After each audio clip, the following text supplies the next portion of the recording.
आप इन चीजों को जान लेंगे तो प्री अरेस्ट बेल लेना आपके लिए आसान हो जाएगा किसी भी क्रिमिनल केस के अंदर। आफ्टर एफआईआर अगर आप प्री अरेस्ट बेल कोर्ट से लेने के लिए जाते हैं तो प्री अरेस्ट बेल का प्रिंसिपल कहां से स्टैब्लिश हुआ, प्री अरेस्ट बेल के अंदर कौन कौन से रेलिवेंट लॉज आते हैं, प्री अरेस्ट बेल किस जजमेंट से अखज हुई, प्री अरेस्ट बेल के अंदर CrPC, police rule 1934, law of evidence and high court rule and order के प्री अरेस्ट बेल की इनिशियल स्टेज के ऊपर अदालत किस तरह की असेसमेंट करती है, अदालत क्या देखती है, अदालत आपसे क्या सुनना चाहती है, अदालत आपसे किस तरह के सबूत चाहती है।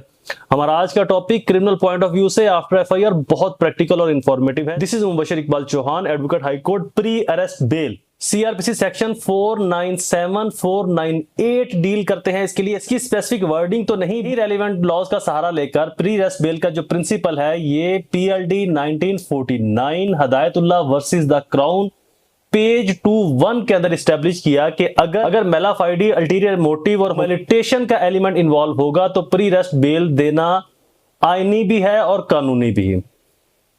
Constitution of Pakistan article 4, article 9, 10A और 14 इसके साथ डील करता है। High court rule and order volume 3 और पुलिस रूल के अंदर चैप्टर 24 और 25 के अंदर इसकी प्रोसीडिंग का जिक्र आता है आफ्टर एफआईआर, अरेस्ट, डिटेंशन और इन्वेस्टिगेशन के पॉइंट ऑफ व्यू से। प्री अरेस्ट बेल बेसिकली एक टेंटेटिव असेसमेंट है जहां पर ऑनरेबल कोर्ट ने जस्ट सरसरी मुलाहिजा करना है फाइल का।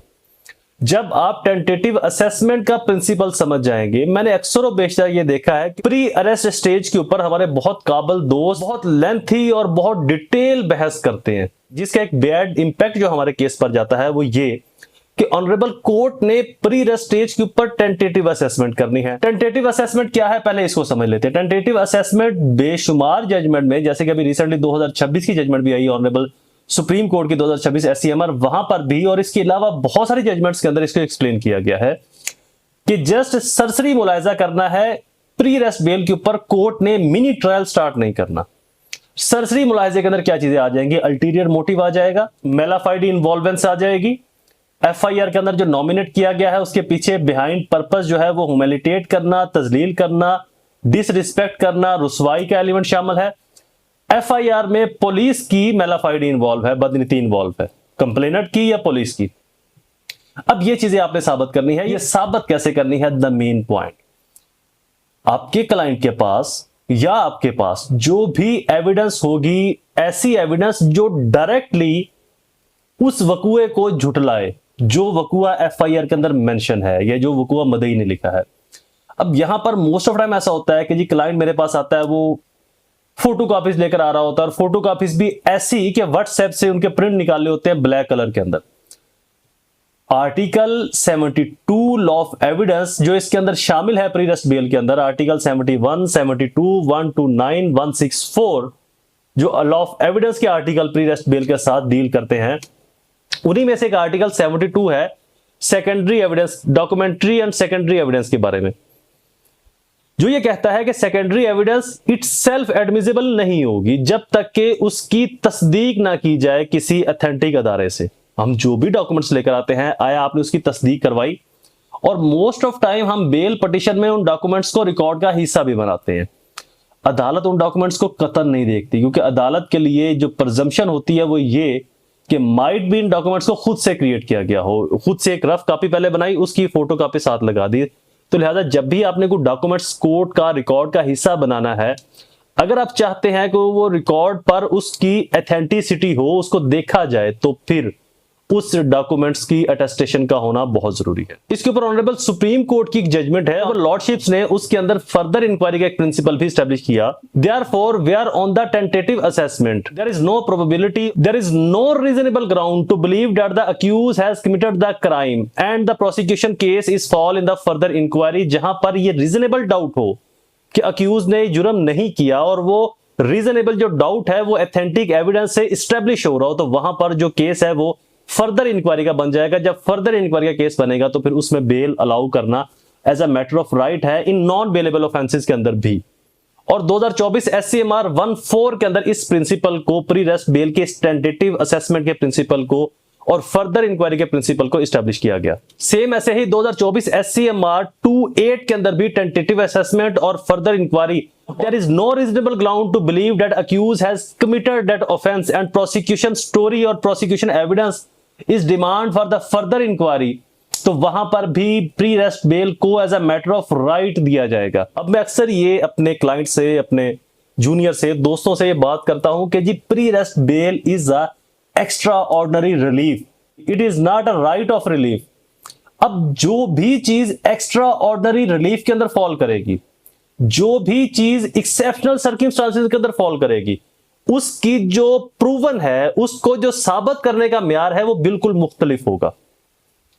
हम एक चीज भूल जाते हैं, हमें लगता है कि जैसे हम ट्रायल में बहस कर रहे हैं, लेंथी बहस, जैसे हम केस की एंडिंग पर बहस करते हैं, in some time of extend post arrest bail के अंदर हम बहस करते हैं, बाद अज़ गिरफ्तारी के अंदर, हमें लगता है कि हमने उसी बहस के पैटर्न को प्री अरेस्ट बेल के अंदर फॉलो करना है। यहीं पर हम गलती कर जाते हैं।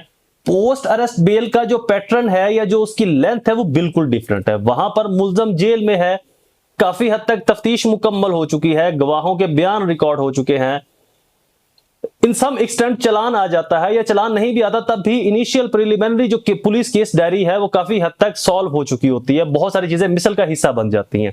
तो वहां पर जो बहस होगी वो डेफिनेटली लेंथ पर बेस करेगी।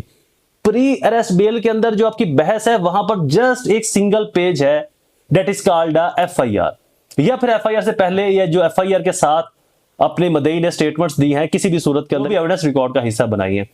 अब यहां पर चूंकि इतना वसी मटेरियल रिकॉर्ड पर मौजूद नहीं, तो यहां पर कोर्ट ने फिर प्रोबेबिलिटी के ऊपर फैसला करना है। अब जो प्रोबेबिलिटी है उनको आपने अपनी तरफ कैसे मोड़ना है, यही सबसे बड़ा आर्ट है। अब इस आर्ट को आप कैसे सीखेंगे? सबसे पहले दो चीजें, एक जजमेंट्स को पढ़ें, रेलिवेंट लॉज जितने भी होंगे उनको पढ़ा करें। मोस्टली लोग प्री अरेस्ट बेल के बेसिक सेक्शन से वाकिफ नहीं, सम ऑफ टाइम उनको प्री अरेस्ट का प्रिंसिपल कहां से एस्टेब्लिश हुआ that is no idea. Pre arrest bail के साथ लॉ ऑफ एविडेंस के कौन से लॉज रेलिवेंट हैं नहीं पता, उनको पढ़ा करें। CRPC के साथ पुलिस रूल कहां पर अटैच होता है, कॉन्स्टिट्यूशन ऑफ पाकिस्तान कहां पर अटैच होता है, कॉन्स्टिट्यूशन ऑफ पाकिस्तान कहां पर अटैच होता है, इन चीजों की एक ब्रीफ स्टोरी बनाकर फिर इनकी रेलिवेंसी के साथ उस FIR को मैच किया करें। एक चीज मैं अक्सर अपने जूनियर्स को कहता हूं कि जितनी बार आप FIRs को पढ़ें, अगर आप FIR को 5, 7, 10, 12, 15 बार पढ़ते हैं तो एक स्टेज ऐसी आती है पर वो FIR खुद बोलना शुरू कर देती है कि मेरे साथ क्या हुआ, लिखने वाले ने क्या लिखवाया, सुनने वाले ने क्या सुना, क्या मामला सच है या झूठ, और फिर उसमें ऐसे ऐसे लूप होल निकलते हैं जो आप सोच भी नहीं सकते। तो इन चीजों, तो FIRs को बारहा पढ़ने से, क्रिमिनल जजमेंट्स को, रेलिवेंट लॉज को पढ़ने से आपकी इसकी ऊपर ग्रिप पाएगी। मजीद प्री अरेस्ट बेल के अंदर आपकी प्लान, आपकी स्ट्रेटेजी क्या होनी चाहिए बेल लेने के लिए, आपके आर्ग्यूमेंट पैटर्न और आर्ग्यूमेंट का स्टाइल क्या हो, और आपने आर्ग्यूमेंट का आगाज कहां से करना है, इसके ऊपर भी मेरी जल्द वीडियोस अपलोड हो जाएंगी। So stay connected, subscribe the channel और फेसबुक पेज को फॉलो जरूर कीजिएगा। दोबारा हाजिर हूंगा किसी और इन्फॉर्मेटिव वीडियो के साथ, तब तक मुझे अपनी दुआओं में जरूर याद रखें। अल्लाह ताला आप सबका हामी नासिर हो। वस्सलाम।